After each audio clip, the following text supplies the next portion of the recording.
A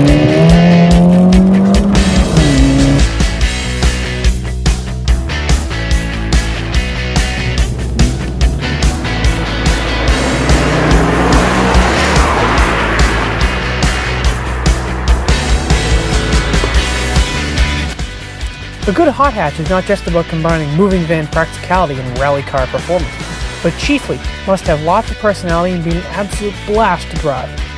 You get a rev turbo engine, short gear ratios, and lift-off oversteer are just some of the qualities that enthusiasts crave in a performance hatch, and they can all be found in this, the Ford Fiesta ST. This particular Fiesta ST is mine. I just bought it to replace my old daily driver, an E39 BMW 540. Today's video is about why I replaced one of the greatest sports sedans of all time for a Ford Fiesta, and what makes the Fiesta ST the ultimate hot hatch for drivers. Let's go for a drive.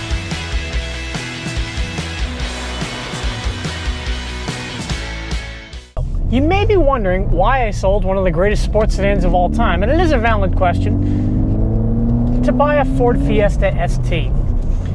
Well, in a lot of ways it was just because the BMW was getting old. It was starting to cost me a little bit of money. It's not as efficient, and I needed a car that was reliable and efficient to commute to college in.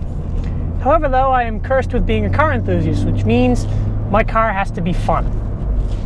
So of course I looked at all the usual suspects, WRX, GTI, all that kind of stuff, but I wanted something a little different. I have a lot of friends with GTIs, and my dad has one. Of course, we've reviewed it on the channel a bunch. So I wanted something a little different, and I really wanted a 987 Porsche, but decided, look, I should really get something that'll just run. So that kind of left me looking at two things, Subaru's BRZ and the Fiesta ST. Now, for those of you who don't know what the Fiesta ST is, and you're thinking, how can a Fiesta be any fun? That's kind of what I thought too, but when my dad was buying his GTI, we went and test drove this car. Because if you watch a lot of car reviews like I do, you know that the motoring press loves this little car. So we went for a test drive, and we both had a ball in it, but decided that for my dad, it was a lot of driving and stuff, highway commuting. The extra comfort and extra space, frankly, in the GTI suited his lifestyle better. But for me, I wanted a car that could take on an autocross event or a track day without any issue. In fact, relish in it. The other thing that pushed me over the edge was I attended Team O'Neill Rally School. I did their 3-day rally school. And I was up there, and of course, for day one, you're in base Fiestas. But they've always got a couple STs hanging around the parking lot. So I asked them about them. They said that they really regularly beat the crap out of them in the rally school cars, so they don't have an easy life. And they really just do basic maintenance. They don't really break that much. In 2014, they put a Fiesta ST, which started out in life as one like this. They put a sequential transmission and heavily modified it. But essentially, it was the same chassis as this car. They put it on they won the Rally America 2-wheel drive championship in it. So the car has true racing pedigree. I mean, you go to any rally, I've spectated a few, and yeah, these things are all over the place. And that's really cool. Maybe you own a Fiesta ST, maybe you've driven one, maybe you've watched even just one review on this car. You know the reason everyone loves it is the dynamics. Because they are awesome. I mean, yeah, you chuck this thing into a corner, lift off the gas, and it just rotates so nicely on lift-off oversteer.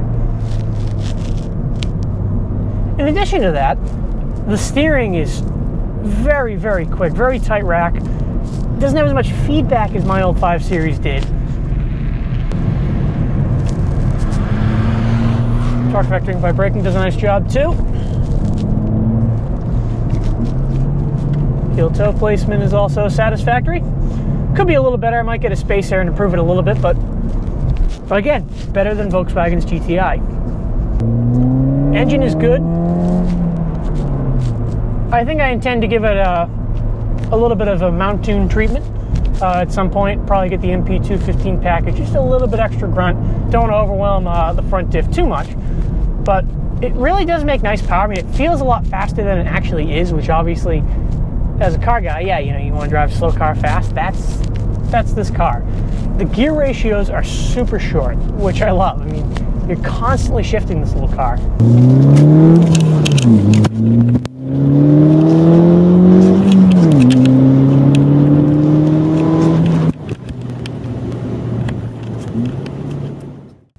standard Ford Fiesta is a car I personally find to be a rather heinous looking thing, but somehow I really like what they've done with the ST.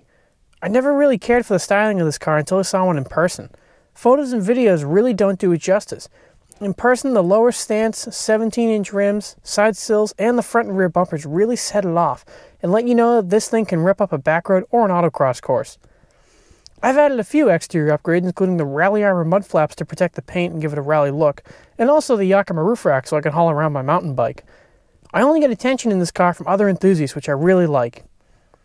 The interior certainly isn't going to win any awards, but it isn't as low rent as others make it out to be. The materials are not luxurious, but it is an econo box, so what else do you expect? Everything is put together very nicely and laid out intuitively.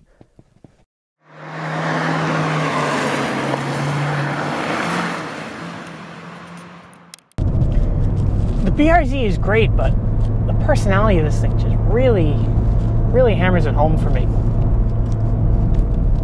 Plus, I also like the fact that I don't really make any compromises in practicality with this car. In fact, I gained it over my 5 Series. I can put tons of stuff in the back. If I fold the seats down, it's great. The suspension is very stiff, which obviously helps it handle so well. It is a little bouncy. You know, if you're on roads that aren't great, it is a little bouncy. That's the trade-off, right? When I hate to keep beating on the GTI, but Volkswagen takes their budget for the car, and they spend a lot of it on the interior, and they spend a lot of it on the infotainment and that kind of stuff. Ford doesn't. Ford spends all of it on the mechanicals and making this car a driver's car. So as a result, it's not as comfortable as the Golf. The interior isn't as nice as the Golf. And to be honest, as a daily driver, the Golf is better. But this car is so damn fun that I just didn't really care. But this car really is a driver's car. I mean, just enough that it's stick only.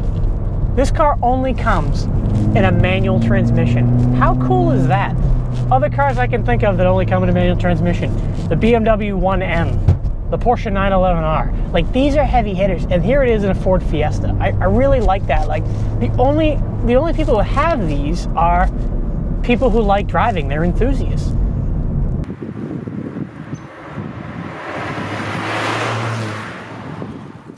I have already put 2,000 miles on my Fiesta ST and have thoroughly enjoyed every single one of them. Like I said at the top of the review, a hot hatch to me should be all about having fun, and the Fiesta ST certainly fulfills these requirements. It has loads of personality and character, and arguably class-leading dynamics, all of which make it a great package, especially when you consider how cheap these things are right now. I intend to make many videos on this car, including some comparison tests of other hot hatches, tuning, and some shenanigans when the snow flies again. Thanks for tuning in. If you enjoyed this video, feel free to give it a thumbs up and subscribe if you'd like to see more. And if you want to see anything specific on the Fiesta, leave a comment below and I'll try to make a video about it. See you next time.